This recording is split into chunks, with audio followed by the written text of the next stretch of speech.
Hey, what's going on? We should be live. Let me test it out on my end, make sure the audio works. Thank you so much for being here, everyone. It's going to be a fun one. Hey, Sujanith, how are you? Hey, Lucy, also, thank you for the kind words. Yeah, good. Audio is good. So, we're going to do today watercolor questions and answers. Honestly, you can feel free to ask whatever you want, but I will try to have it revolve at least around watercolor in particular. I have a couple of pre-prepared questions that I'll share with you, and I think they're kind of a good generalization of things a lot of people deal with. So hopefully this will help someone out there. And yeah, thank you, Sujanith, again. Hello, hey Buck, how are you doing? Hope everything is well. Hey Tara, hope you're doing super duper well as well. Hey John. I see the comments first on YouTube, then on StreamYard. Interesting. Thank you. Yeah, doing well. Honestly, exhausted from this week. I really worked myself this time. I also will talk a bit about this kind of I don't want to say necessarily new approach, but a new way that I enjoy painting. I'll share with you a couple of results, and I think you'll find it interesting. Hey, Paul, how are you doing? Hey, Nancy. Hey, Kristen. Hope you're doing well. Nancy, is it snowy there? It makes sense this time of year. I think it's going to get even colder, right? I think it snowed last time. Hey, Gogurt TV. Hope you're doing well. Hey, Lucy. Thank you so much. So, Janith, I'm usually using 6 to 7 p.m. meditation, but I'm skipping for this live session. Oh, wow. Okay. Yeah, you can do the meditation afterwards. Or feel free to dip out and do it now. I don't want to ruin your pattern. But I guess, yeah, hopefully the thumbnail isn't too misleading, by the way. I think, Lucy, you commented on it. It's not going to be a painting process today. The thumbnail is actually a painting I already finished, which, now that I think about it, I think it will be a good idea to share that as well, because it does relate to the topic I will talk about in terms of the kind of a new style approach.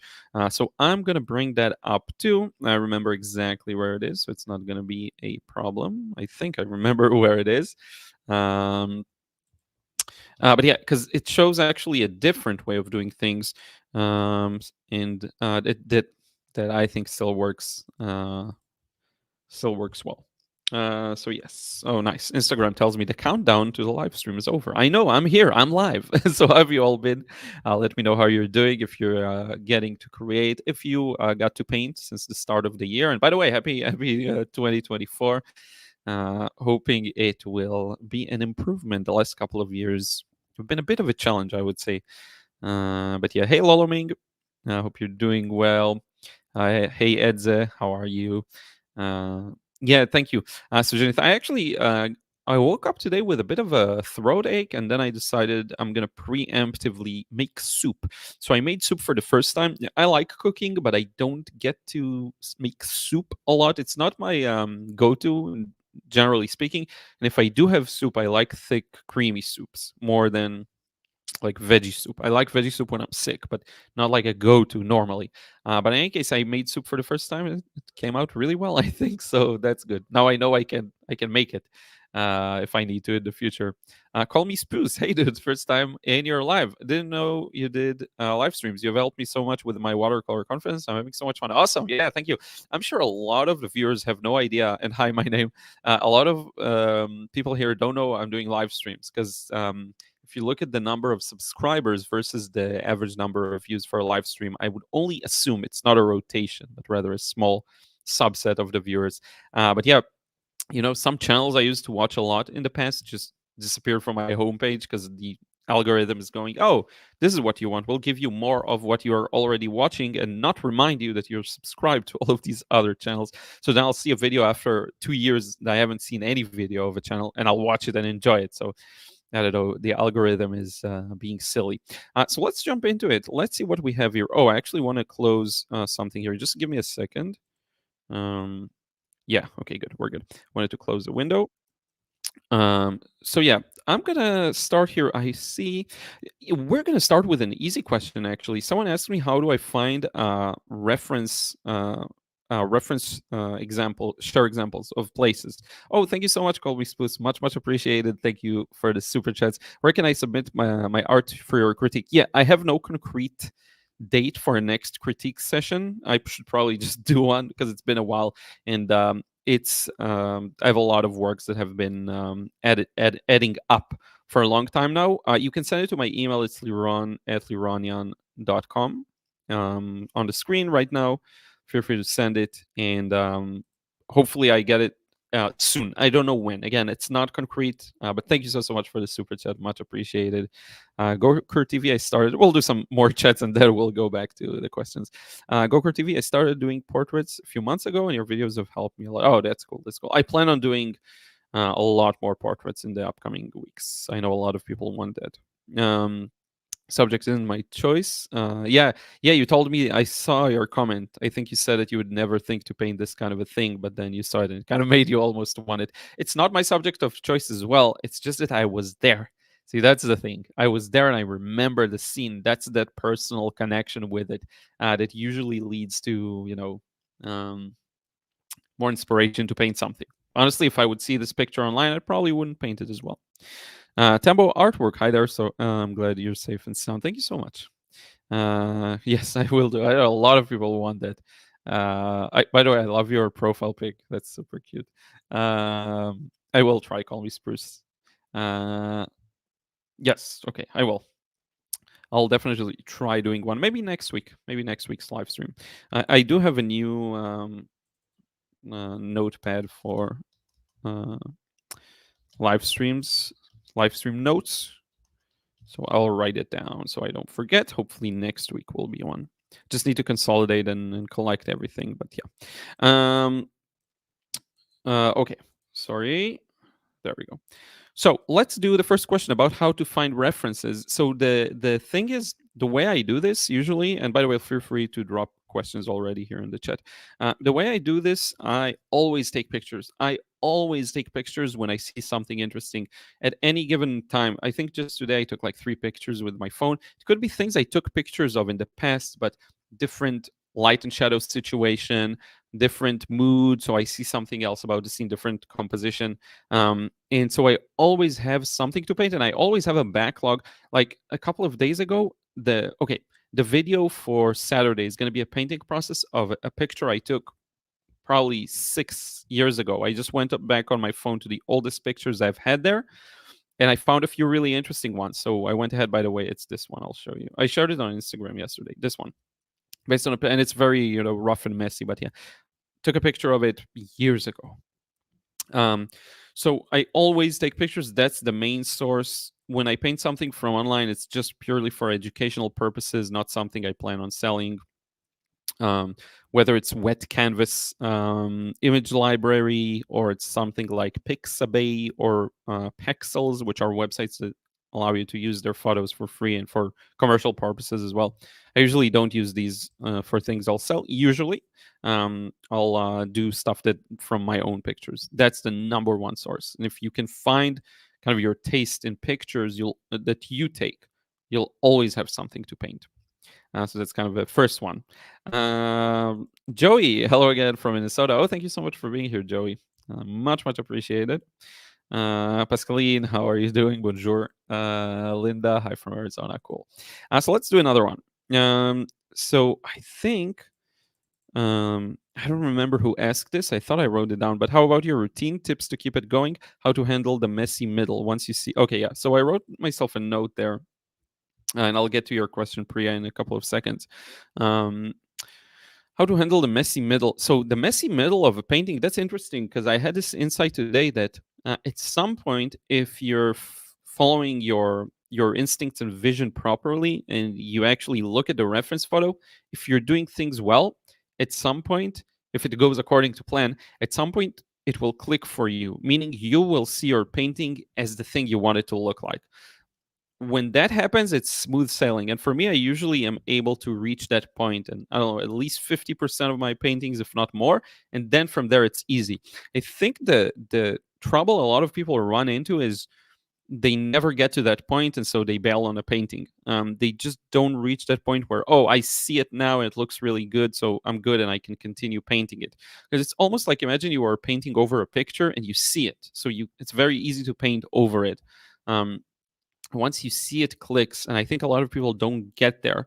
To me, it's just a matter of doing just the best I can to paint it as I see it, and at some point something connects, even if not the entire scene connects, something connects. And I remember the first time, or the couple of first times I experienced this, I was painting something and suddenly I saw it on paper. There was actually the impression of light and shadow, and I thought, okay, wow, it works. That it worked.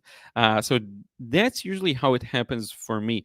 I think a lot of people are so busy with the thing they're kind of envisioning, they don't look on the paper even to see what's going on. They don't look at the reference to see what inspires them about it, and they just go into the hyper focused on one small spot. You just don't see the thing that inspires you, and so you don't follow that, and you end up not reaching that point where you see it, in which case, at which point things become a lot easier. I hope that makes sense. So I don't really have a routine. I just paint whenever I feel like painting, and whenever I have something I want to paint. And whenever I feel like making a lesson for you, that's when I'll just open up the folder, whatever. I have a lot of the references organized by subjects on my computer, and that's the routine, if any routine. So I hope that makes sense. Priya, what to practice more, technique drills or jumping into full paintings and let the mistakes carry the improvement? You're so generous with your knowledge. Thank you so much. Yeah, thank you. I do this because I enjoy it, at the end of the day. So yeah, honestly, I don't think I can say this is the right thing to do, this is the wrong thing to do. I can tell you what works for me. I think in a way, technique drills aren't as necessary, um, because at the end of the day, you'll end up using all of the techniques doing a painting. So to me, definitely now, but also in the past, it was much more beneficial to go for a complete painting. The whole technique stage is just to try it out a few times. Once you manage to do it once correctly, you probably know how to do it. You'll probably be able to do it again. Now, how come when you do, let's say you practice color mixing, but then when you try to mix the right colors in a full painting, it doesn't work as well? That's because your focus is on a lot of other things, right? So you're thinking about the drawing and being accurate about the shapes and being accurate about the values, right? But when you just practice color mixing, you're just doing that. So I think if you've got it correct once, the technique, an even wash, smoothing out an edge, if you got it right once or twice or three times, you're probably okay on the technical side. Now it's a matter of being able to use it in a full painting. And how do you learn how to use it in a full painting? You use it in a full painting. That's the thing. So to me, overwhelmingly, it was much more um, inspiring and fun to work on full paintings, and um, to learn that way, to find my weaknesses and to improve the things I should work on to get to my vision that way. That was my experience, one like fully. You may have a different experience, and that is perfectly fine. That's how I see it, at least. And thank you so much for the super chat, Paint or Die. Thank you much appreciated, my friend. We'll get to it in a second. Dwayne, hey Dwayne, how are you? Hi Liron, do you have periods where you are heavily ruminating on a photo for a long time before painting? How do you get to the painting phase? Yeah, but I don't have a negative connotation to that. Like before I read the last part, yeah, I do have periods where I'm heavily ruminating on a photo, but that's because I'm trying to figure it out. I'll look at it and I'll try to figure out, what do I like about it? What do I want to express with it? How can I express it with a painting? It's not so much something that keeps me stuck, I think. Um, so it could be something else that's stopping you from getting to the painting phase, so to speak. To me, once I feel like I got the understanding, I'll just go ahead and paint it. Um, and really, the worst thing that'll happen is it's doesn't turn out right, but I'll learn a lot and I can do another attempt right after I'm done. It doesn't mean anything. That's the thing with experimentation. You don't know what's going to happen. You don't know when you first tackle a scene. You don't know when you first start with a medium. You don't know what's going to happen. You have to experiment almost. You have to do it in order to get a sense. That's the way I look at it. Hope that's useful. Erdem, hi from Turkey. Thank you so much for your courses. They're so good for beginners like me. Thank you so much. Really appreciate it. Florence Capuchin, bonjour de France. Thank you for being here. Berserker. Yeah, Berserker. Imagine the smell. I forgot. I missed the connotation. I'm not sure what you refer to, but yeah. You let me know. I'm sorry, I'm delayed. So yeah, what did we talk about? I don't know. We talked about technique. We talked about I'm not sure. Gokar TV. I have a hard time painting realistic hair, especially curly hair. Can you tell something you learned that changed how you paint? Um, yeah, interesting. I don't think I'm a master of hair as a subject at all. I think it's just the observational skills that developed in me for a long time now that I can kind of see a subject matter I'm not as used to and notice all of the things. And so I know how to portray it because my technique, again, is a very minor part. I've mastered most of it. Now it's a matter of how to master using everything together in a painting. Um, so I'll say it's one of those things you kind of have to maybe fail it until you learn what your weaknesses are. I will say that one of the things that most inspired me, and when it comes to hair, is Misselboo here on YouTube, the wonderful painter. Um, and I think that kind of painting of hair, and I shared a bunch of, I think I reviewed some videos also. Misulbu, it's just how it's said, Misulbu. The way that kind of way of painting hair is crazy. That made me think of how can I make more out of every shape by starting wet and adding more and more uh, values of darkness gradually while creating that shape of a curls. I would suggest looking at that. It's the ugly stage is a real thing. Yep. So Jenny Liron, I'm usually doing bits of each painting, not like top to bottom first wash. Is it a good habit, but without conventional wash techniques? I feel the connection is lost. Um, there is no such thing as a good habit, in my opinion. There's no good or bad here. I think if you're doing it naturally, then there's nothing wrong with that. If that's what feels right at the moment, I'll tell you for sure that for a lot of my paintings, I work that way. A lot of my paintings are done that way, not top to bottom, but section to section, making the most out of a section, then moving on to another section, fully random. I could start with one area, finalize it, and then move on to another area, and that first area is done for the rest of the painting. So there really is no right or wrong here. Um, I think the thing that is more useful here is for you um, to notice that you're looking for good habits when painting. That is, to me, the biggest insight. Why are you? I'm not saying it's wrong, right? I'm saying that's a place to look at. Why are you looking for good habits to paint? To me, it feels like a good habit to paint is almost a middleman, unnecessary middleman. You can just paint however you want, right?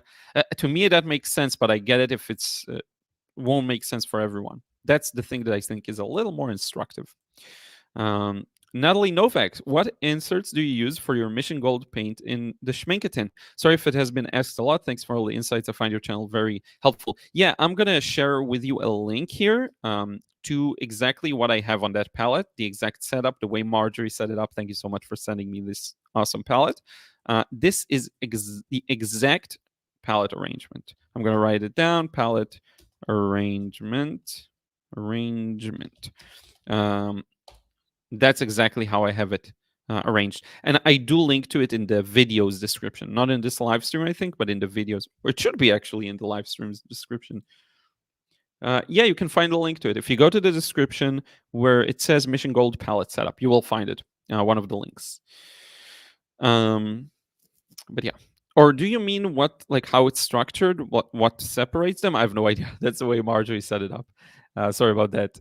Tara, what make of watercolors do you use? Oh, I'm using a bunch of different brands. I'm using so many brands, it's not even worth mentioning. At least 7 or 8. So yeah, but I love a lot of them. A lot of them actually. You can find more in my gear page. It's also linked below. Marjorie, hello. So nice to be here. Thank you so much.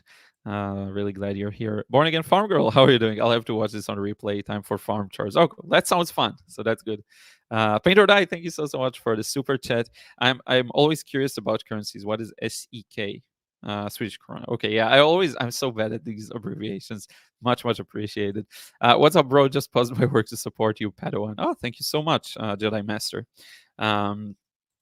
Much appreciated. You know, I never watched, talking about Padawans, I never watched the original Star Wars films. I haven't even watched the new ones.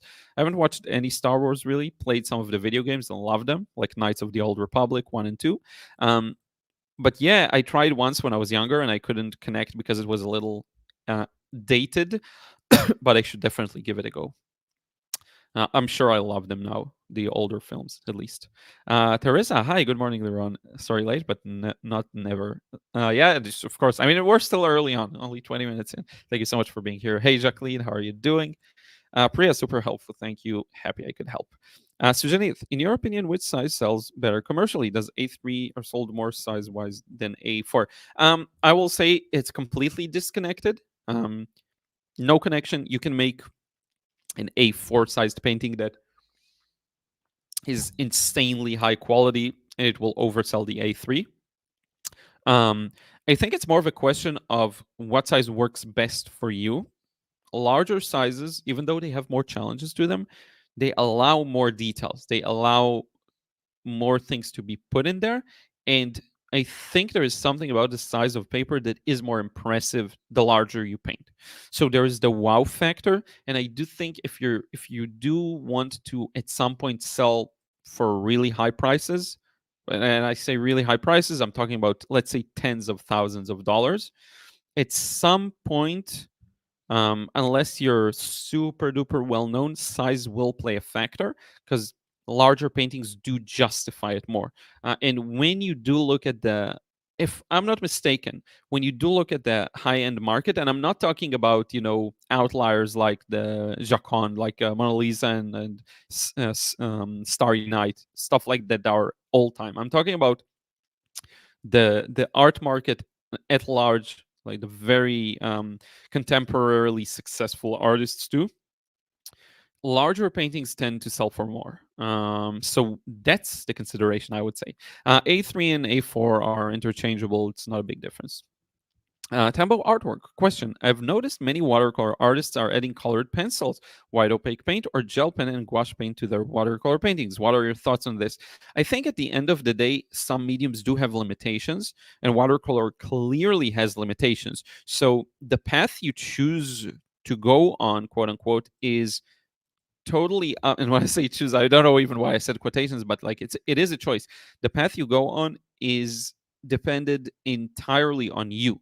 So you may be a person who really wants to explore watercolor to the bitter end, let's say, and you want to make someone like Misselbu. That makes a lot of sense to me. Their portraits are incredible. So that's a person who just paints with watercolor when they use watercolor. I don't know if they're using different media, but when it's watercolor, it's just watercolor. And making the most out of that. So you could get everything done in watercolor if you're technically proficient enough. But some things are harder to do. Some things are harder to achieve, which is why a lot of people introduce other media into the picture. And that really is a matter of personal choice. If you're having a hard time with something, if you want to make a correction that is a little harder to do in watercolor, I totally get it. And that's when other media are introduced. And then if an artist falls in love with another media and it's fun to just use it, you know, freely. So I really enjoy using gouache. So I'm just mixing it in, you know, here and there. I'll either use it straight out of the tube or I'll mix it with watercolor too. And then it becomes sort of a habit, just pure something you do naturally. So that's what I think about it. I think at the end of the day, these limitations create different actions in people. I do have big appreciation to both, whether you like to explore and find different media that work well together with watercolor and make up for the things you're not as good at or the things that are just inherently hard with watercolor, or you're the kind of artist that wants to make just the most out of only watercolor and be able to, because when you think about it, a lot of oils and acrylics and media that is more drier and more opaque, they do have less flow inherently. You can get this flow, you can blend really well, but it just looks different. And there is an inherent look, and some things that are, I would say, impossible to achieve with these media. So same goes with watercolor. Some things are just impossible to achieve or very difficult to achieve or not worth it for a person to pursue just that, to achieve just that. That's when it makes a lot of sense that people explore other media together with it. And I'm one of them. I use gel pens, I use gouache, use opaque paint, colored pencils. I've used a bit just as an experimentation, not on a regular basis though. So that makes sense. Plus, you also have watercolor pencils, by the way, which is often forgotten. Yeah, my thoughts. Dwayne also answered Liron. Thank you. Thank you. Jacqueline, oh, love the chat. Wonderful comments and questions. Yes, indeed. I had questions prepared. We may not even need them. Teresa, I tend to be anxious to get into the paint before thinking it out. Yeah, that's fine. That makes sense. You do what you have to do. I think sometimes the judgment of how we feel and what we do is even worse than the thing we do. So that makes sense. Oh, Painter, thank you for letting me know it's 6.5 USD. Yeah, I don't really mind about conversion rates. I just am curious about the currencies. I wasn't sure what it was. That's the thing. But thank you so much. I really appreciate it. Even if it was half a dollar, I mean, I really, really appreciate your support. So, Janith, sorry, I was referring to this chat. I have seen many watercolor artists focus on paints or pigments, etc., more than technique or fundamentals of art. Does that really matter? If it matters to you, then it matters to you. I don't think there is really a judgment call I can make on that. Um, to me, it doesn't matter. I don't care about that. I think it's also a bit of a niche, like someone who has a personal interest in that. I do see a lot of these channels. All they do is swatches and exploring different pigments. I just care about the painting bit. But if you're more attracted to trying out different colors and seeing what they look like, I mean, that's fine by me. I'm not on that camp, but yeah. Um, to me, I don't know. I think some artists are aware of the how the pigment itself influences the paint, like practically speaking, and that is great. I'm not even one of these people, and they do paint better for it. It does mean they paint better and get their vision closer to their vision more easily. I think so. Maybe it's something to explore in the future. Jacqueline, I'm trying to sum myself up to paint I guess encourage myself to paint a large watercolor, 22 by 30. My normal is 8 by 10. Yeah, and that's a great size. I think my largest car painting is around 22, or maybe it's 15 by 22. I don't remember. But yeah, you know, flow.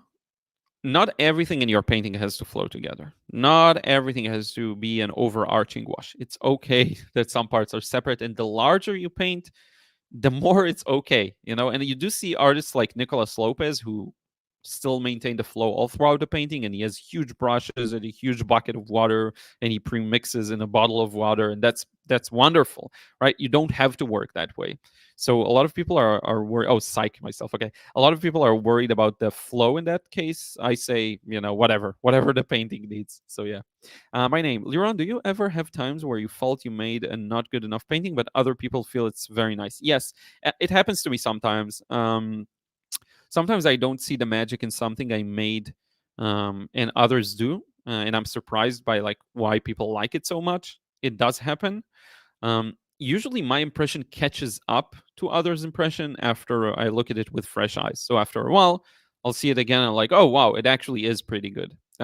It's very rare for me to see an old painting that people love and still not like it. Usually, it's just me not seeing it clearly, if that makes sense. I'll give you an example, by the way, a painting I prepared for you today. This one, for example, is a painting I made for the Cars Challenge. When I finished it, I did not like it at all, and I thought I messed it up, and all of that. But I think it's actually really, really good. The technique is very rough. Don't get me wrong, but yeah, I think it's perfect.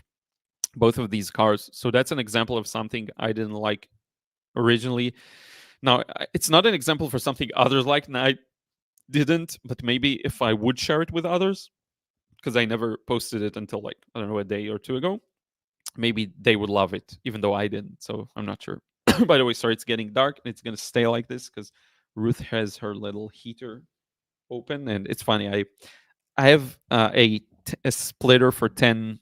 I don't know what you call it, like a 10 sockets electricity splitter thing, and I always have one available. So I switch it between the desk lamp and the heater for Ruth. So she's chilling here on the sofa with she prays to her god, which is a heater. That's how she is. Yeah, Pandora, thank you so much once again. Honor says hello, hello. Teresa, I mix up mediums, but keep it minimal so it doesn't overpower but accentuates the art. Yeah, I mean, everyone will have their own balance. There are artists like Ray Balkwell, who uses very freely, by the way, acrylics and graphite and all sorts of things together. It looks wonderful. It works well. I think it's about finding how things work in a way you like. At the end of the day, there really is, for me, there's no reason to just use watercolor. I love watercolor the most, but there is no reason for me not to use other media that will serve my vision. If I can't achieve it with watercolor only or with watercolor at all, I'll do it with a different medium. There is no reason for me to be, to be religious when it comes to the paint I use. So yeah. Grateful Deadbeat, thank you. That's a funny username. So Janet, Liron, do you think unless you try painting all subjects, one will not completely understand watercolor as a medium? No, I don't think so. I think you can bring the same quality of one subject to another. You can bring a subject that naturally is done wet in wet to subjects that aren't and paint those wet in wet. So no, I don't think it has anything to do with that. Pablo, hi Liron, do you get the confidence? How do you get the confidence to sell your artwork? I just the feedback I got from a long time ago was that it's good enough to sell. So it's not even a matter like I just knew it's high quality enough. I think if you're having doubts, I would share your artwork with someone else who isn't necessarily doesn't even know you, and ask them if they feel like someone who actually sells art for a living. That would be good, either another artist or like a gallery or something like that, and not one. Like get a bunch of opinions just to see how off you may be in your perception of your own art. Um, but I think most people know. Most people know whether it's good enough or not.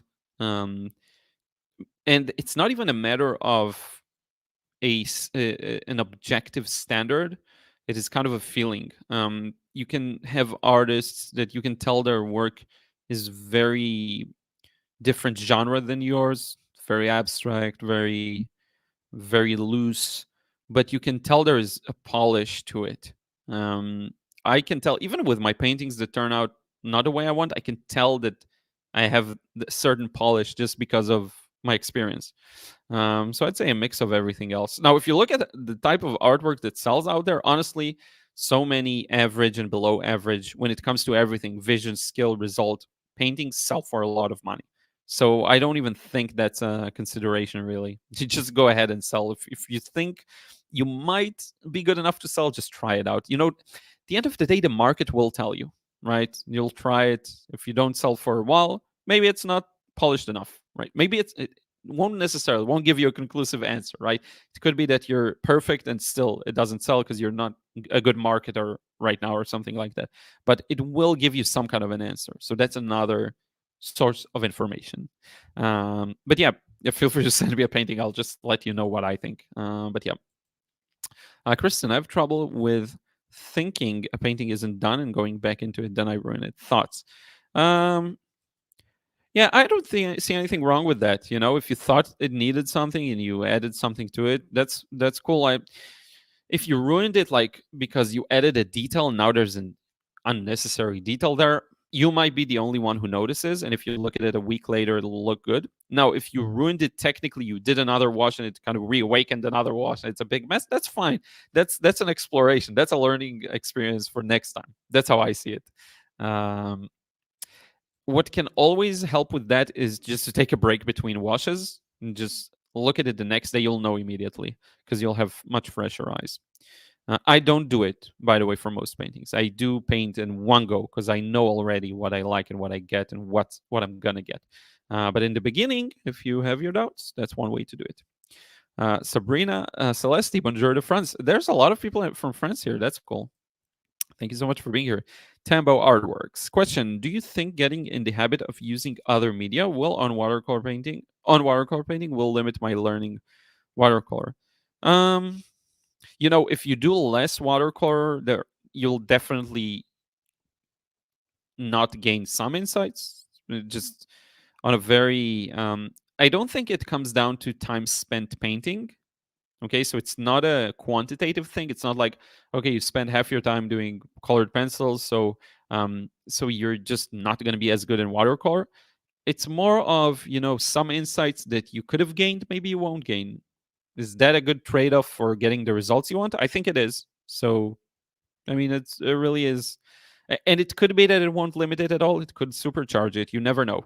It could teach you something about watercolor you never thought about. That kind of a thing can happen occasionally. So you really never know. I would honestly, if you're compelled to, you're almost looking for an answer to tell you it's okay to use other media, and I'm gonna give it to you right now. It is okay. It is okay to use other media. It won't destroy your art. Trust me. um, Here, Jane. Hi. Hi. How are you? Pam, HR, do you recommend online courses for beginners? I think it depends on the person. Honestly, some people do really well with the framework that a course gives them, whether it's a live course or like my courses are just pre-filmed. Others are just more of what's the other word for it? Gatherers. They gather the information from different sources, from videos, from free resources, and that's more than enough. I purchased a few courses, but only when I felt like I needed something specific to unstuck me from a specific thing. It was a very focused effort and endeavor. It's not as a way of life for me. Most of the things I learned were from free videos, and honestly, there's more than enough free videos out there. If you truly observe other people paint, you'll get the kind of technical side. You'll know what to try, and then you'll try it. That's kind of my thoughts. If so, which ones? Yeah, it will vary based on what your experience is and what you're after, right? I can tell you my frustration-free watercolor course is aimed towards people who want to paint loose, let go, enjoy the painting process, not be so rigid. And once you get there, you can do pretty much whatever you want. But it will vary.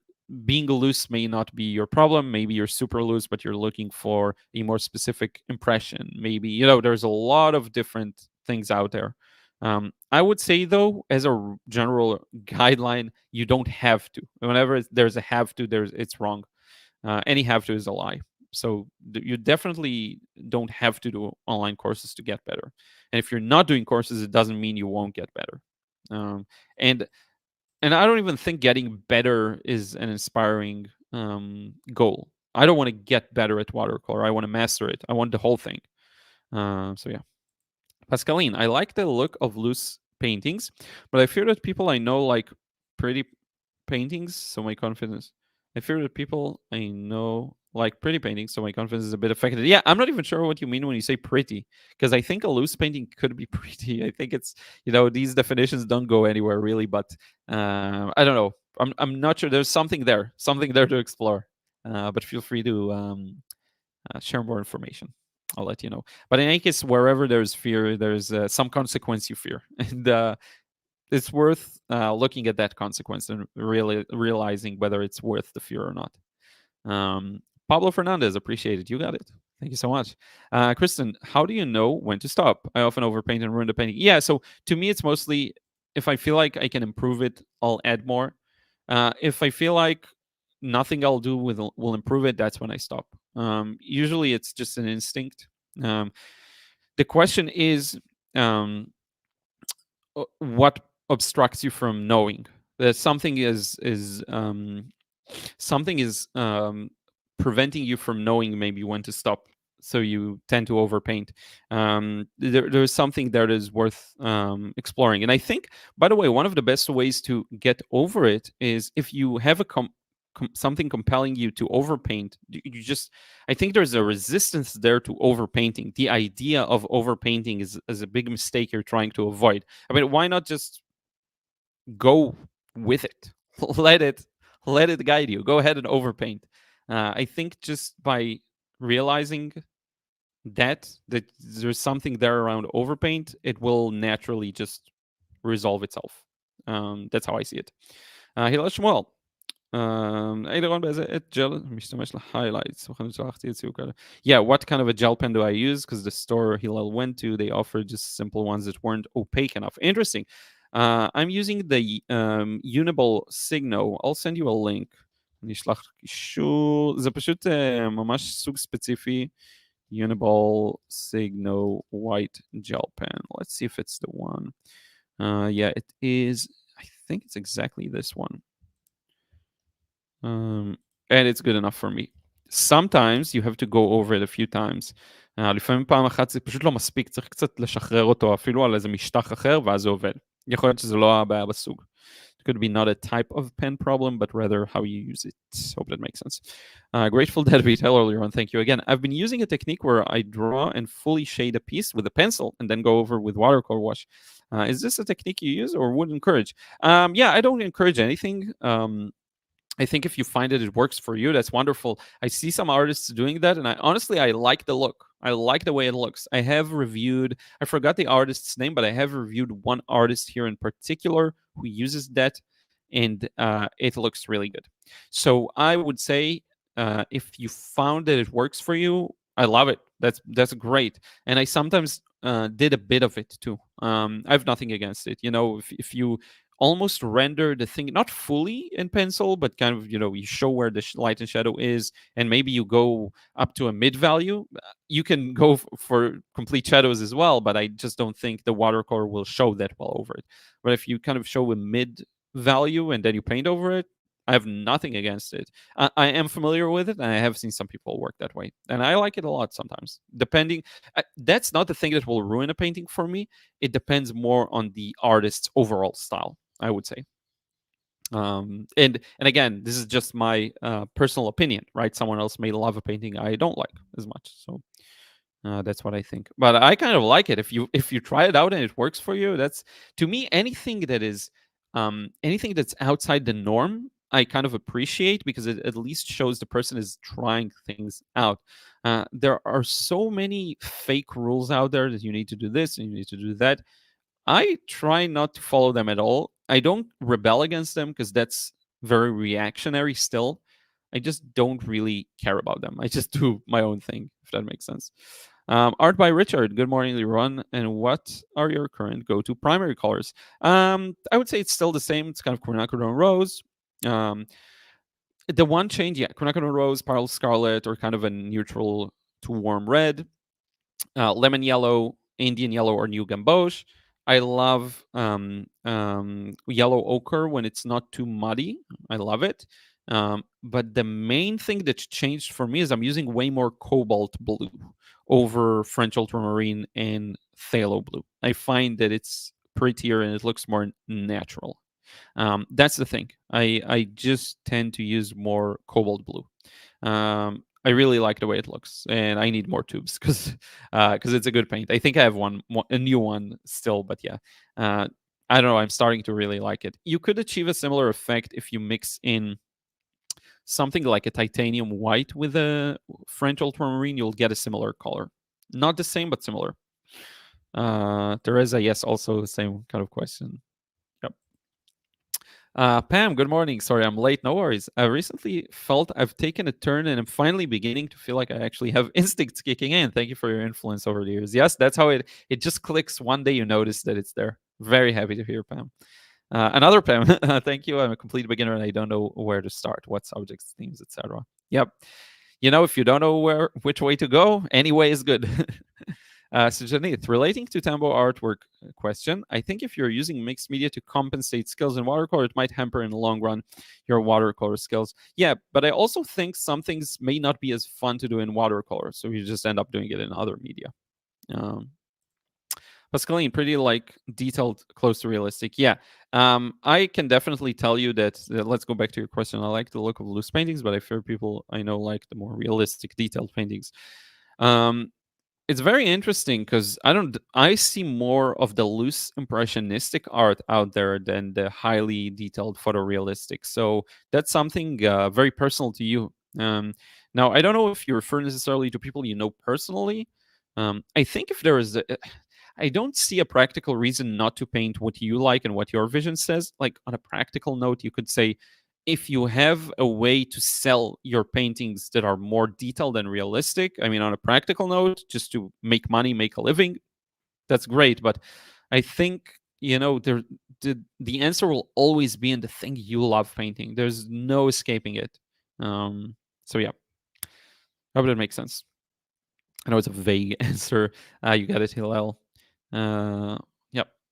Teresa, I use the same Signo gel pen and love it. If too much, just go over with a damp brush. Yeah, yeah, damp brush or a damp tissue or just a dry tissue. I kind of rub it and yeah, it looks really natural, I think. Simfimpim, that's a funny username. How does one get over using less paint than needed in an effort to save paint? How does one get over using less paint than needed in an effort to save paint? Interesting. Yeah, I'm not sure, you know. I was always kind of scrappy when it comes to materials, so I don't naturally waste a lot of them.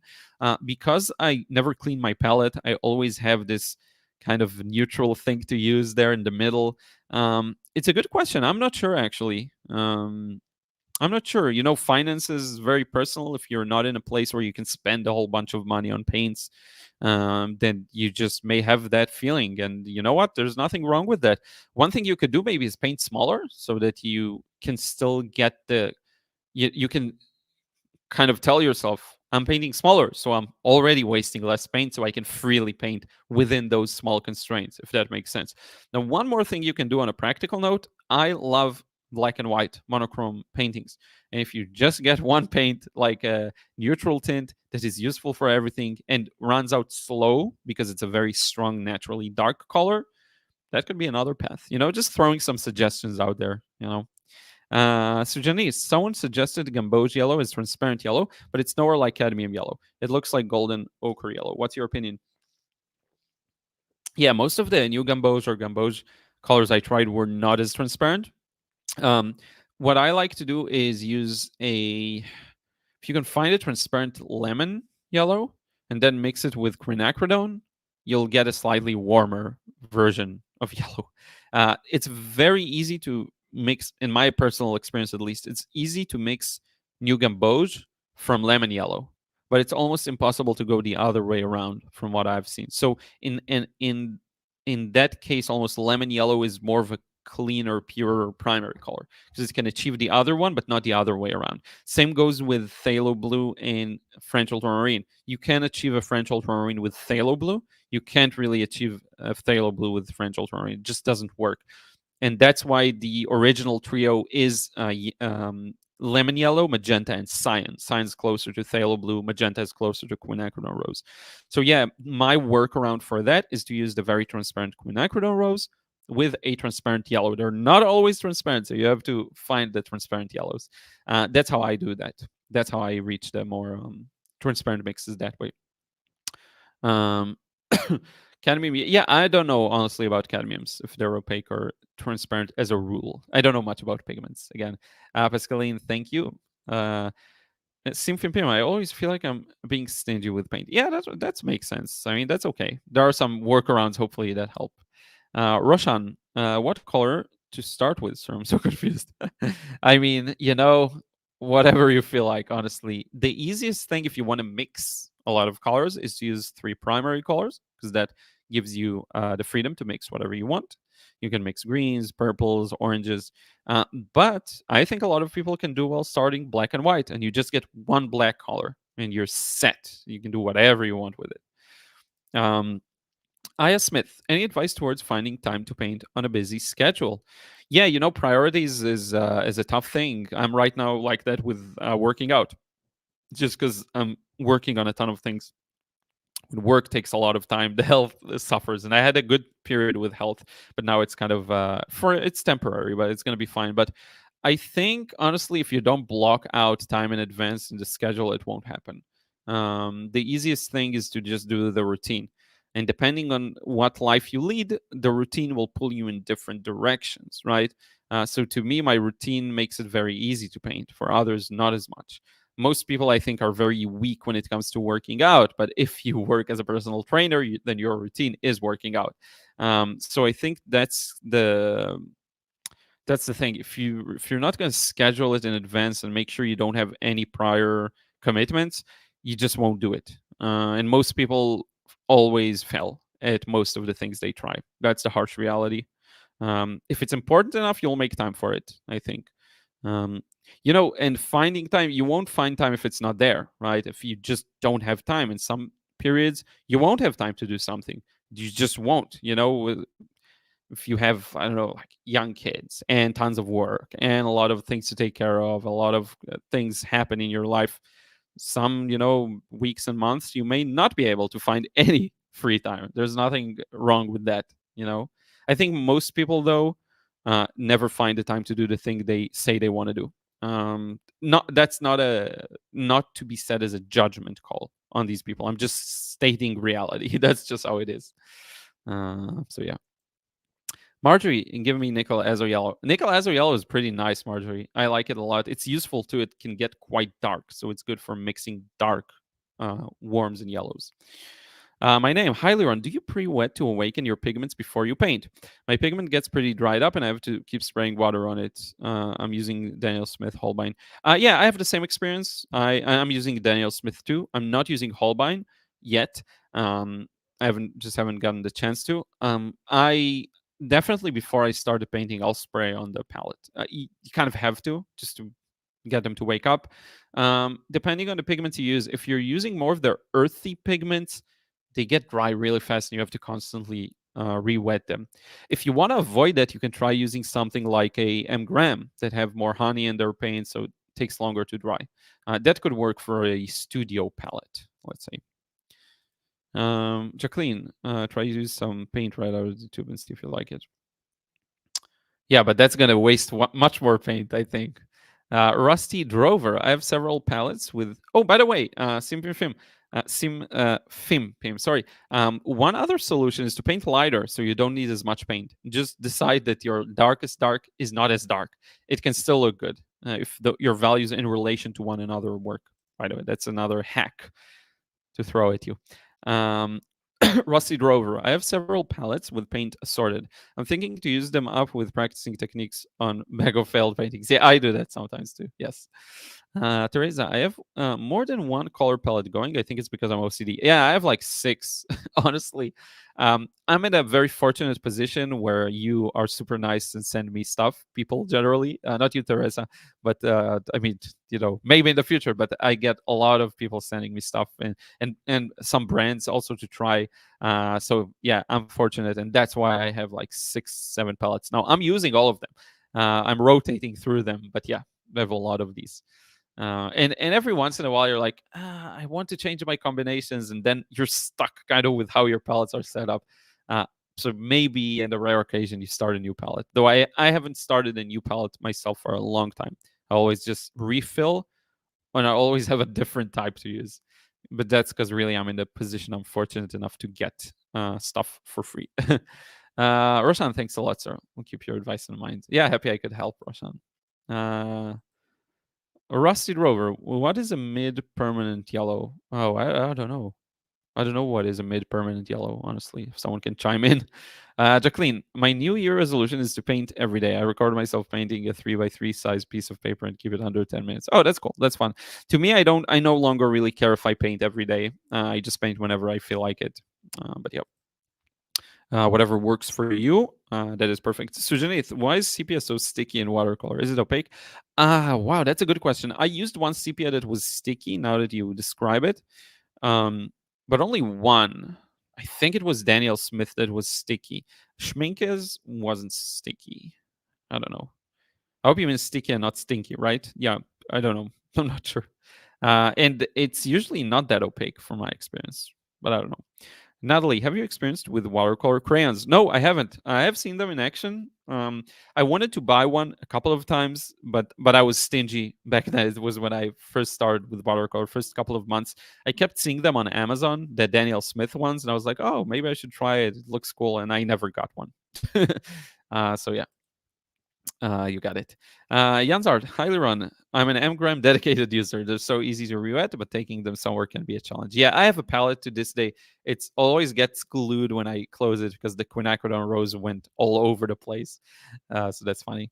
Gokar TV, do you have a favorite brand of watercolor paper? Yeah, I would say my favorite is Saunders Waterford. But I also really like the Baohong Academy paper. I think it was the one I used. Arch is good too, but I find their quality to be inconsistent. With Saunders Waterford, it's super consistent, and I love it. So yeah, that's kind of where I'm at with paper. I do prefer, generally speaking, also cold press to hot press. But hot press, I have produced some really good paintings on hot press. So I don't know, maybe it works better for me, and I kind of deny it. But yeah. So Jenny, to mix dark brown with less red, I use sepia a lot. Is there any other way to mix sepia? I mean, you can get to a sepia color in many different ways. It's all about the combination, right? You'll have a bit of blue there, a bit of yellow, a bit of red. But I honestly don't really care. I honestly don't care how I get to a mix as long as I get to the mix. That's kind of how I am. Um, I don't know why, but that's really the way I paint very naturally. Looking for a light background. There we go. To have more light on my face. That's just how I am. I don't really care how I reach a mix as long as it looks good and works with the rest of the painting. Shanice, hopefully I'm pronouncing it correctly. Hi, having problem mixing color that I want. It's hard to avoid muddy color, very bad in differentiating cold and warm tone. Couldn't avoid from creating muddy color. Yeah, that depends on a lot of things. It's a question I get a lot. It will depend on your paper. Sometimes bad quality paper will the layers will mix together. They won't sit separate one another, and you'll end up with just a mess. Often it's just too much mixing and not enough confidence in just putting tons of color there. So, for example, if I mix a blue, I use a lot of blue. First and foremost, I'll use a lot of blue, then I'll add a bit of red and yellow there. Or maybe I'll have some gray on the palette, but I'll add to it a lot of blue. Now, if you're timid and you're always using a bit of blue, you won't be able to make it show as a blue, if that makes sense. Now, when it comes to differentiating cold and warm tone, one thing to remember is that a lot of it is uh, it's relational. Something very cold will make something neutral look warm. Okay, so if you have cold and warm, right? Anything in the middle will look like the other thing depending on the context. So if you have a scene of a sunset and everything is yellow, right? But then you have one boat or one thing that is gray, that gray will almost look like a cool. So I would say don't even like the terminology doesn't help. What helps is to notice things, right? So I would try and play around with very extreme temperature changes at first because it will be easier for you to see. So you'll just use, let's say, the classic one is French ultramarine and burnt sienna. These are two, like a brown and a blue. A very warm brown orange and a blue. These are very easy to see the temperature. So, and then you make one very blue and one very burnt sienna. It will be easy to tell the difference. And then from there, you can start seeing more of the nuances. There's nothing wrong with a lot of muddy colors or gray colors if you know what you're mixing. I have paintings where the nuance is it's mostly gray, but sometimes it's a bit warm, sometimes it's a bit cool. But because I'm so familiar with using warm and cool in different spots, it looks good. The problem doesn't happen from the fact that the color is gray, muddy, or brown. The problem happens when you just don't know, when you use stuff all over the place and it ends up looking like something that has no logic to it. And again, it could work as something that has no logic in it. I'm just referring to a situation where you simply did not get the result you wanted. It just doesn't look like the way you want it to look. Now, I'm going to open up the light here. Give me a second.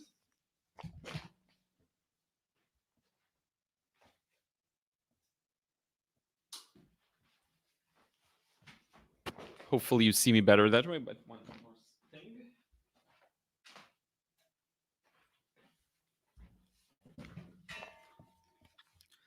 Yeah, so I think that's a little better. Sorry for the weird colors as a result. I hope that helps, Shanice. Amanda, I have trouble being inspired during the cold, gray winter months. Any advice? Yeah, that's interesting. I like the winter. Sometimes just less light, so it's not as fun. But I think inspiration really is not something you can search for. It's something that kind of finds you, um, and and there's usually something that stops it from finding you. Now, my question would be, what is it that stops it from finding you? And it could be, some people just get depressed during the winter months, and it's okay. Maybe it's not the time to create. I would actually be curious to hear from you. Do you find that you still have motivation to create in other media? Like, for example, if you try to sketch just black and white, would that give you more inspiration? I wonder about that. But yeah, I would definitely say some days I don't feel like painting, days specific. Then it goes away the next day. That can happen. I think if you actually allow it to happen instead of trying to resist it, it will just pass naturally on its own. I don't know when, but it will at some point. Right. But yeah, I'd be curious to hear if you're motivated to paint something else, to use a different medium, sketch or whatever. So Janith, I recently bought Scholar watercolor paper. It's excellent, but why some think it's very bad quality? But why? I mean, but you don't know why, maybe? It's very cheap, but 100% cotton and 300 GSM. Yeah, if it works for you, great. I never heard of Scholar watercolor paper. If it is 100% cotton, I mean, you can't really go too wrong with it. Um, I don't remember if the Hanemule paper I used was 100% cotton because I really disliked that. But I don't know. What, tell me, what's your favorite color? The way they all look when they're together, one next to another. Yeah, it's hard to say, but I will say a recent favorite of mine is cobalt blue. So yeah. Sim Fim Pim. Here's another question. Is it okay? It's always okay. If you ask if it's okay, it's always okay. Is it okay to contaminate paint with other colors? Yes. I tend to not rinse out my brush before dipping in other paint. I never rinse my brush. That's another kind of, in theory, it would be nice to always wash the brush between different colors. How lovely it is to discuss intellectually the theory of painting and to talk about pigments and the different types of pigments and compare them. The reality of painting is you're going to do what you're going to do while you paint, and you're going to do things that are not based on the intellectual debate of what's the right way to paint and what's okay to paint. That's just impractical to me, so I constantly contaminate everything. The reality is, if you just dig a little into the paint, you'll find the pure paint, and then you'll be good. And I think everything looks better when no color just stands on its own usually, but it has a bit more nuance to it. So yeah, it is okay. Dwayne, need to jump. Have a great daily run. Looking forward to more paintings. Thank you so much. Yeah, thank you for being here. Have a great, great day. Kenny, some days I don't know what to paint. Do you have a good website or anything for good photos to practice painting? Yeah, so as I mentioned, mostly I take my own pictures. But if you go on Pixabay or Pexels, I'm going to write them down. Pixabay, it's .com for everything. Pexels. You can just browse there and you'll find, you also have wet canvas canvas, the reference library. You'll find some pictures there, and you can find whatever. If you're not going to do anything with it, you can just open up Google Images, Pinterest. There's a lot of places to find references.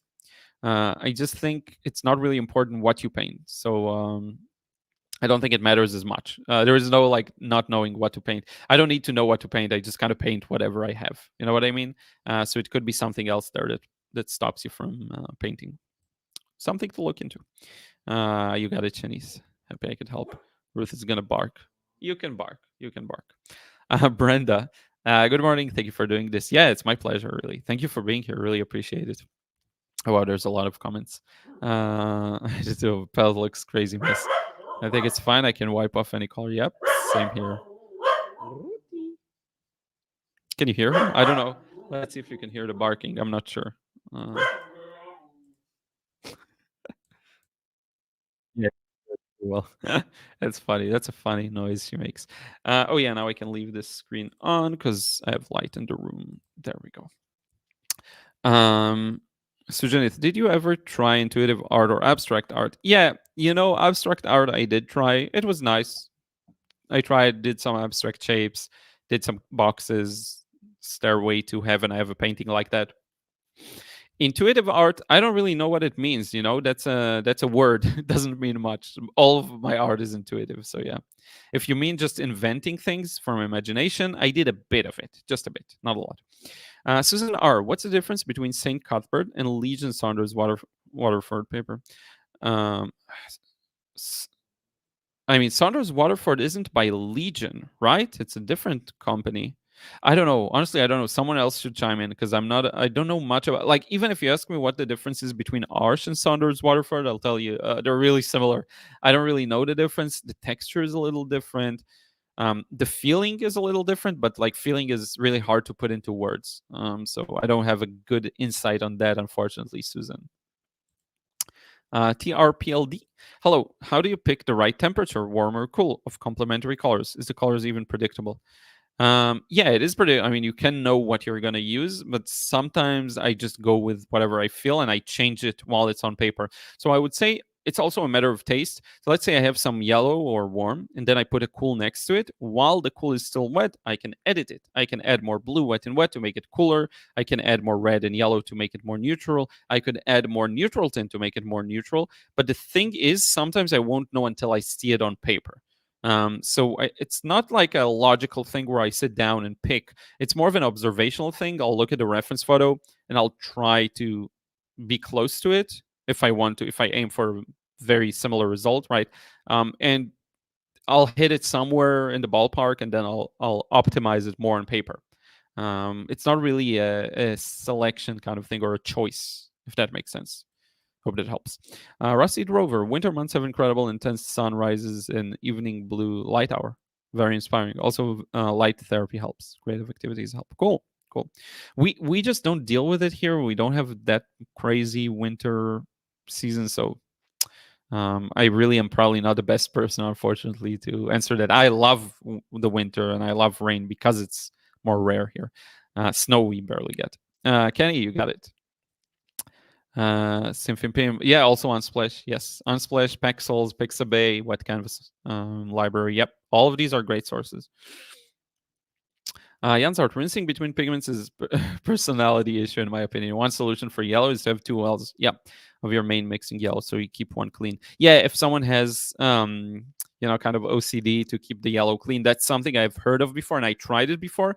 What I ended up doing is using all of them interchangeably at the end because I didn't care much about it. But I told myself once I'll make a palette with two blues, two reds, two yellows. It's the same palette where the cover just got glued because of the quinacridone rose. I had that palette set up this way: two of everything, so that one would always be kept for the pure colors, and then I ended up using them all randomly. That's just how I am. Teresa, sometimes you can get nice surprises when not rinsing your brush. Yes, I agree. Kristen, for me, just painting things I like fish and trees, is inspiring. Oh, cool. Well, there you go. And you don't have to paint plein air, and you don't have to paint things you see outside or in front of you. You can just find a picture that inspires you, right? Susanne, thanks a lot all for interesting questions and answers. Very, very useful. Taiji, yeah, and thank you, Janet. Ruth, yes, she is here. She's barking sometimes. And hope you're doing well, my friend. Amanda, you're exactly right. It is a lack of light. I do have seasonal depression. I'm going to try just drawing.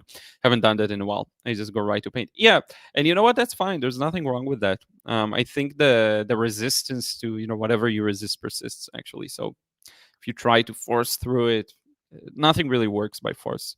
Now, if you can harness those feelings and make something that can work, and that could be really nice. There is a way to pour emotions into something. That could be another thing that works for you. Joey, reminder, please send a like if you're watching. Yeah, thank you so much. If you can drop a like, it helps this video reach more people. Much appreciated. Thank you, Teresa. Hopefully you like the video. Let's see here. S. Benjamin, have you used AI for reference photos or anything else? What are your feelings about AI in regards to art? Yeah, I've been using it sometimes for generating references and editing them heavily. So I never generate something and paint it. I generate it, I edit it, I change a bunch of stuff from it, I pull it out, put it in Photoshop, draw on it because I have my drawing tablet here, arrange it, get to something I like, and then I may paint it only as a loose reference. So yeah, um, I don't have strong feelings about AI. It's just another tool. I'm not for it and I'm not against it. I think it's still a very dumb tool. It's not that smart. You really, really need to lead it in the right direction to get what you want. It can have some cool results for very generic things, like if you want to see a scene of Messi sitting in a car made of gold, shaking Sinatra's hand, that kind of thing. But I mean, yeah, what are you gonna do with that? You can paint it if you want to. It feels so generic and boring unless you know how to use it and you're actually like an art director yourself and you know how to um, tame it and move it in the direction that actually makes sense. Otherwise, it's just another tool. That's my feelings towards AI. I mean, I think it's a great tool. Don't get me wrong, and I think it opens up a lot of doors for anyone who makes a product where design isn't their strength. Even stuff like video games. I think it's a great tool, but it's just a tool. Paint my photo. Oh, I wasn't familiar with that. Cool. Linda, your dog wants screen time. Yeah, she hates screen time. Whenever she comes here, I sit her in front of the screen. She's like, "Yeah, leave me alone." Let me show you. There she is, in front of the heater,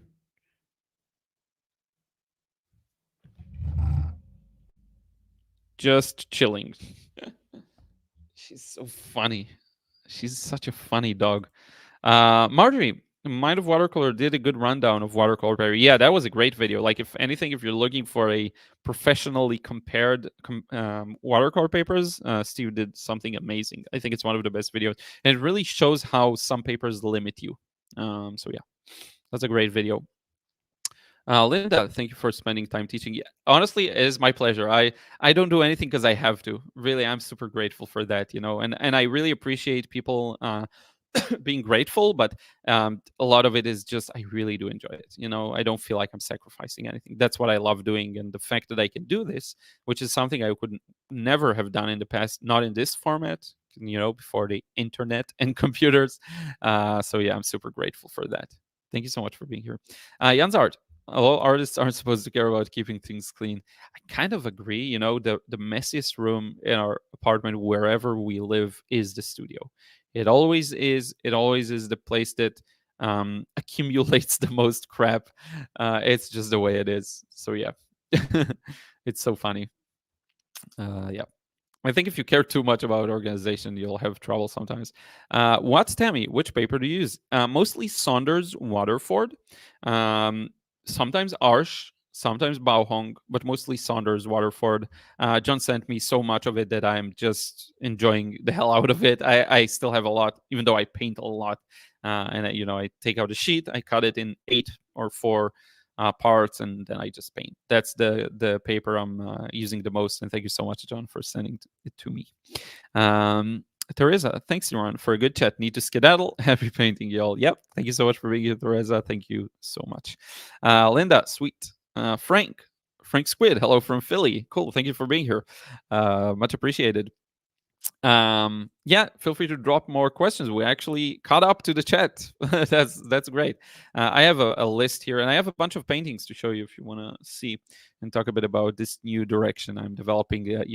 Thank you so much, John. Really, really appreciate it. Oh, we actually have a question I saw by Tiny Face McGee. Let's take one from not from the live stream, because Tiny Face McGee is a lot is here a lot during the live streams. Can you help with taking a photo to paint from? What do you look for?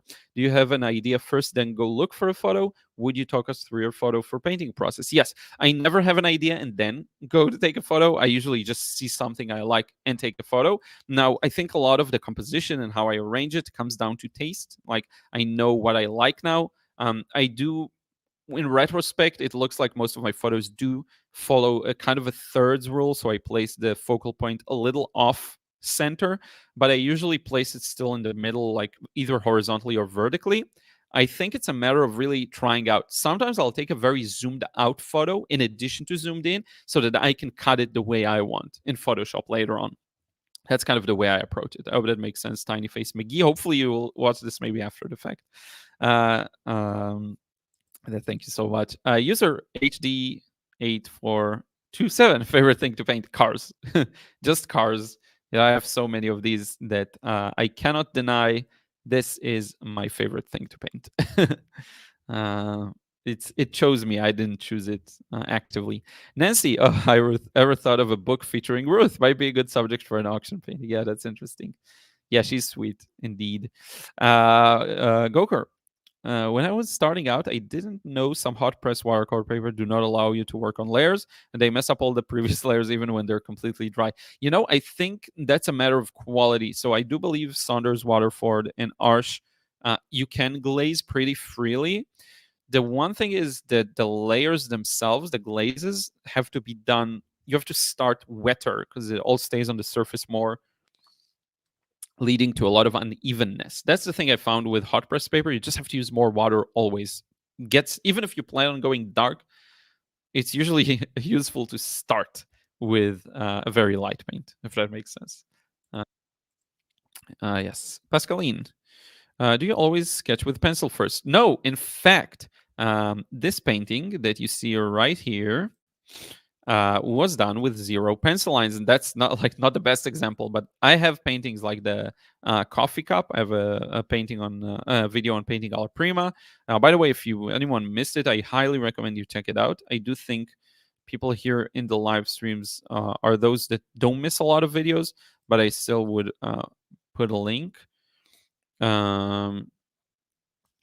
Because I think it's a useful video. I think a lot of people watched it, but entertain me. I will put a link here. Videos. I'm gonna find it. Alla prima. Where was it? It's been a while. It's been a while. Sometimes I publish a video and I forget how long ago it was, but there we go. I found it. This video demonstrates how I paint with no pencil lines. Right here, and Saturday's video is going to be with no pencil lines, and I love that kind of a process. And that's the one I showed you. This painting. And I completely forgot, actually. This painting was done with 0 pencil lines. No pencil whatsoever, believe it or not. And I did film the process, and you will see it if you join the Liron's Vault upcoming course. Yeah, I know, sneaky. Yeah, it's a unique process, and you will see. So I'm basically accumulating around 15 to 20 processes that are long or complex or show a result that I feel like is unique and very high quality, high polish, and turning it into a course. I'm going to call it Liron's Vault, as I mentioned, and it's going to be out hopefully by Q3 of this year. I know it's going to take a bit of a while, but yeah. So that's a process that is there. That was done fully alla prima with 0 pencil lines. I find it brings out something special in me in particular. Linda, if nothing comes to mind, just paint what is in front of you. That's a good approach. That helped me in the past. Kristen, for those who get depressed in the winter, maybe paint summer scenes. That could work, but I think for some people, it won't work. Why is it out of focus? Come back to focus. Here I am. There we go. Nice. Daiji, mad respect that you can paint without pencil drawing. Yeah, and maybe one day I'll share some of this process also here on YouTube. It's a unique one. It's so fun. And I think, you know what? I don't even know if it deserves mad respect. I just find it's different. It's not necessarily harder. Because when you think about it, you kind of do the same thing with drawing. You just paint it directly. Now, the main difference is, and some people like Yongchen, they sketch, but the difference is they sketch with the watercolor, so it looks cleaner. I like not sketching at all sometimes. It just brings out something special. But yeah. Amanda, thank you to everyone for the suggestions. Really appreciate it. Yeah, everyone's so cool and nice. Thank you so much. So Janith, you actually sent me a question. I don't know if you're still here, but I have a question from the comments from you. Liron, what if I'm in a stage of art that I just copy reference rather than have a vision? Many times, all I'm doing is copying my choice of reference. Is it because of this I'm not giving space to myself to develop my style of art? Somewhere this video hints, I think it was referring to some kind of a video. This video hints finally that one should focus on one's own vision even with any subject. Yes, that was the thing I was going to say. I don't think the subject matters as much as what you bring to it. And you can have the same subject be painted by 20 different artists, and they all will bring their vision to it, unless, of course, someone is completely uninspired by a subject, which is perfectly fine. And then there's no point in even trying to paint it sometimes. But yeah, I would say there's nothing wrong with copying references, but I would say your vision is almost something that is there. It's just there, um, even when you think it's not. So I wouldn't worry too much about it. If you're just painting and enjoying painting from reference photos, then that's perfectly fine. Um, Rusty Drover, creative process helps mindset. Just do it. Yep. Yep. Joey from far north. MN, is that Minnesota or something else? MN state. Minnesota, yeah. From up north, from far north Minnesota, it's super cold there, right? It's hard to tell to when you don't want to. It's hard to paint maybe or create when you don't want to, but exercise is best to combat the winter blues. Uh, oh, okay. It's hard to when you don't want to, but exercise is best to combat the winter blues. Find something to do outside or inside that is enjoyable. So hard to do that though. I mean, yeah, once you start working out or exercising, if that's the kind of exercise you refer to, it just kind of is like a snowball. No pun intended with the snowball in the cold winters. But yeah, I find that doing something physical really helps me as well. Brandon, have you made a video on your tracing process? That would be useful. Yeah, Brandon, I believe you emailed me, right? And I replied to your email. Let me make sure it was you. Um, about tracing. Um, let's see here. I just found an email I completely missed by a different Brandon, by the way. Sorry about that. I am I imagining? Wasn't it you who emailed me? Like, why can't I see the email? But in any case, yeah. I have made a video on tracing. That's what I wrote in the email. Yeah, I remember it now. Um, I did a video on tracing in my watercolor realism course. I wanted to demonstrate that you don't need to know how to sketch or draw accurately to paint realistically, because that's one of the obstacles people have in their mind, the imaginary blocks. So I showed how I trace. It's very simple. I just take my watercolor paper. Sorry, like so. I just place it on the monitor and I just sketch through it. I close the blinds, and that's the painting, by the way. I close the blinds and the light, and I just sketch. It is, you can see through it. Now, the way I do it is usually I'll get the main large focus. I'll get the main large details first, and then I'll fill in the small details. Sometimes I'll fill in the small details not while tracing because it's easier. Sometimes tracing is a hassle too. So I'll get the main shapes in, some of the key details, but then I'll hold the paper normally and I would just draw from observation and fill in the rest of the details. I find it also helps because just tracing, sometimes it feels a little detached. If you didn't sketch it, you are less familiar with it sometimes, which is why I would usually do a hybrid approach. If that makes sense, Brandon. You can find a fuller answer in the email. But I hope that helps. Frank Squid, how do you paint with such a dirty palette and get such vibrant colors? It's all about overpowering with the color you want. You can see the way I mix my colors in the painting processes. It's all about ratios. If you're using 70% blue and you have 30% dirt, it will still look like a blue. That's the reality. It's just a fact. Now, sometimes people comment that they can't even see the colors because the palette is dirty, the colors in the wells. That is the video's fault. The video is not high quality enough or the light isn't good enough to show, but I see the colors very clearly. Besides the fact that I know where each color is and what each color is, I see them much more clearly than in the video usually. So yeah, that's how I do it. But you can see it in the processes. Keegan Harris, hey Liron, have you ever done oil paintings? I'm looking to paint a still life this weekend for the first time in all. It's cool. I don't think I ever used oils. Maybe once that I forget just to test it out, but not really. Not even a single full painting. What I will say is enjoy yourself. It sounds fun, oils. It looks fun too. Akshata, Sarah, I'm a beginner. How to start? Even I don't know which color to use. You just start. You get one tube and you just start painting. There is no really how to start, right? The There's no how to start eating, you just eat. There's no how to start painting, you just paint.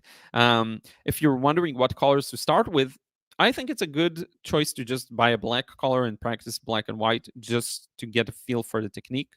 But if that's not inspiring to you, then maybe getting a couple of colors will help. Blue, yellow, and red is what will help you mix anything you want. So that could be a good point to start. Hope that makes sense.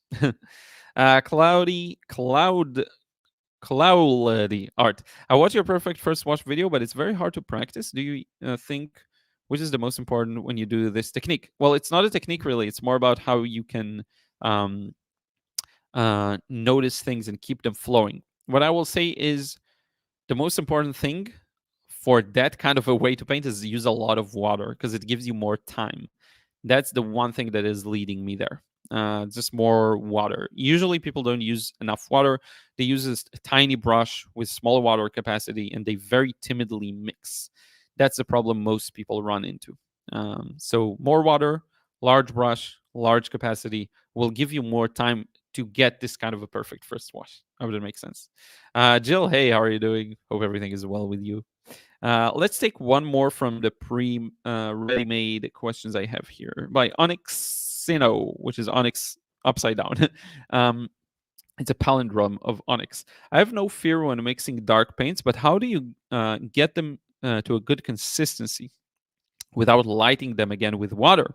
When I make a dark mix, it's usually too thick to flow well on paper. Then I add water and to thin it, and then it's not dark enough anymore. So it's one of those things where it comes down to building your intuitive ability to mix the exact value. The problem you run into is when your perception of a value is skewed, and it can happen in some parts of the value scale. So, for example, I learned relatively quickly how to mix light values and mid values, but the hard part was the dark values. So sometimes what you assume to be a dark value isn't that dark, and so you add more water to it thinking it's dark because it looks dark on the palette, and you end up with a way too light color because it was lighter to begin with. So I would say um, directing your attention to the part of the value scale where you have the most trouble with could help. To me, I thought I had a good grasp of the light and mid, but was having trouble with the darker values, the nuance from, like, let's say you divide the value scale to 1 to 10. I had trouble with the 7 to 10, 7, 8, 9, 10. That was really hard for me. 10 is easy because it's just pure black, but everything else there, the nuance was very hard for me. Once I started kind of getting that part better, I realized I'm so bad at the start of the value scale too. Like between 1 and 2 and 3, I had no idea. I would always mix a 4. So it's almost like areas of weakness. Once you notice where you're weak and you see your problem for what it is, because right now you think you're adding too much water, and that's the problem. The problem is you're not perceiving the value accurately. So when you think it's too dark, put it on paper, let it dry, and see what happens. I know you think it won't flow well. Give it a try. You may be surprised. Sometimes what people consider as not flowing well is still very light and still flows well. It's just a matter of being proficient with applying the paint to paper or mixing a larger quantity so you don't have to mix while you're painting, if that makes sense. You have a large quantity in advance, and even though it's thicker paint, it's still not a 9 out of 10, but rather a 6 or 7, and it will flow well enough to produce an even wash. And let me tell you one more thing. Even washes are overrated. Maybe you don't need to paint an even wash, and that is perfectly fine. So just some things to think about. Kristen, do you ever let your paintings dry and paint in layers? Yes, I do. Many of my paintings are done that way. Some paintings I try to push all the way to the end in one go, but usually I'll glaze even on top of those. So yes. Akshata, so glad to live chat with a professional artist. In the end, thanks so much for replying. Yeah, my pleasure. My pleasure. These are really fun. I really enjoy these sessions. And we're coming up on an hour and a half. So I'll share with you a couple of paintings and then we'll conclude. So this one you'll see on Saturday, but it's a very interesting process, 0 pencil lines. Same for this one. I've shown it to you many times before. 0 pencil lines. Same for this one in retrospect, if you look at the background. Same for this one. It has the same magic to it. And you'll notice there's kind of a common theme to how the colors are mixed here. And here the colors, Ruth is going to bark because dogs are barking outside. So a warning to you. But the way the color in the upper right corner works is perfect, but also the way the colors flow in the window to the left, in the windshield. There is this way to Lolinva. Don't bark, please. There is a way that I've been really enjoying recently to mix my colors and to kind of let them all mix together. It provides a very wet look that I like, and then I can, with the more the wash advances and things start to dry, I can sharpen edges if I choose to. That's something I've been working towards lately, and I find it leads to very interesting results. So, just wanted to update you. It's something interesting you'll see more of. I find it very inspiring whenever I can paint with no pencil lines. I find that it allows me to really focus on one shape at a time, which is very fun. So just wanted to share that with you. I can show you some of these paintings in more detail if you want to. Joyker07, thank you so much for being here. One of the greatest movies I've seen in recent years. I'm doing super well, by the way.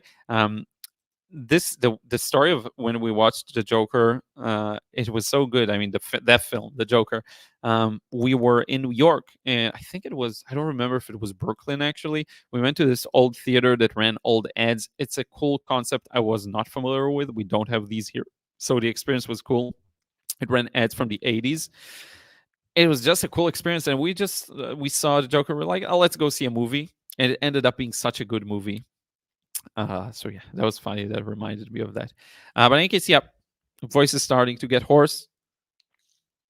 I don't see any new questions in the chat, so I think we'll move towards wrapping it up. Sorry, Joker, that you joined towards the end, but this live stream will stay on the channel, so you can go back and watch it from the start if you wish to. And I do these every week in case it's your first time here, because I don't remember seeing you live before. Rusty Drover, love your work. Thank you for all you do. Thank you so much for being here, Rusty Drover. Thank you so much, John. This was very, very fun. Have a wonderful weekend, you too. Really appreciate it. And for everyone, sorry if I'm slow to answer messages, emails. My apologies. I've been working really fervently on the 100 Cars book, so that took a lot of my attention. And whenever I get sucked into a project, thank you so much, Amanda. Thank you, Nancy. I tend to not have enough attention to other things, including posting and everything else. This is how. Thank you, Buck. Thank you, Linda. This is just how projects happen for me. So my apologies for that in advance. Now that I'm almost done with it, I can go back and comment more. You saw me probably replying to some of your comments yesterday. I replied to 50 to 100 comments, I think at least. Thank you so much, Daiji. Always grateful to have you here as well. So yeah, hopefully I'll have more time for that. Where I am with the book is I shipped the proof copy. It should be here in, I don't know, a couple of 2 weeks or so. Once it's approved, we can go ahead and the book will be out soon. We'll do a launch live stream to celebrate it, which is going to be really fun. Thank you so much, Joey, for being here as well. Oh, Lollipop Strawberry, hello. We're just wrapping up, but thank you so much for visiting towards the end here. Feel free to watch after the fact. So I always feel bad when I wrap up a live stream, just when someone joins. But yeah, thank you so much for being here. And yeah, take care, everyone. Keep creating. Whatever you resist persists. If you're feeling a certain way, but you're trying to shove it deep down and ignore it, it's just not going to do anything really useful. So whatever it is, let it out and go with the flow of painting. Question, can I use, I don't know, what is CRE Lando watercolor? Feel free to write it again. And feel free to leave anyone who has any extra questions, just leave it in the comment below and I'll answer as well. But let me know now. I'll hang on for a couple of seconds just to see what kind of colors you mean. I'm not sure, but the question is, yes, you can. I think you can do whatever you want, really. I don't think there's a limitation to that. So yeah, there's a lot of the theme of questions of, can I do this? Is it okay to do that? And I find the answer to me is always a yes, it is okay. But yeah, now I'm curious to hear what is this kind of paint. But yeah, we will wrap it up soon. And if I miss any question, I don't think I missed questions, but if I have,